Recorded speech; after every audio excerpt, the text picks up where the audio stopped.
obligation to strive for first, excellence, second, truth, and third is the service. First is the excellence. We as future teachers, we should be striving that even in our college life, we could show the real model of the teachers who can change this country.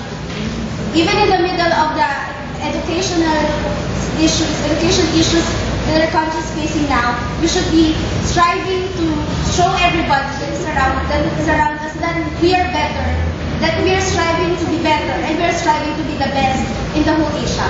Second is the truth. We as future teachers, we always see this quotation in the classrooms. Honesty is the best policy.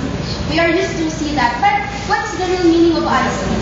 Honesty is showing what is inside, what is inside of your heart, what are you feeling with something, and we as teachers have the biggest responsibility to be the first model and inspiration for our students that we should show the truth and honesty inside or outside the school premises. And the third is service. Teachers are made to serve the country, or we should say the society, for their whole life.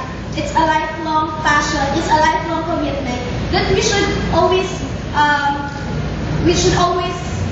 remember. We should be always reminded that serving others is better than others serving you. And teachers are the first model that shows that servanthood must be the first before leadership. And me, as a PMU1, I would strive to be excellent, to be truthful, and to serve the country and the society with all that I can and with the best that I can. Bravo!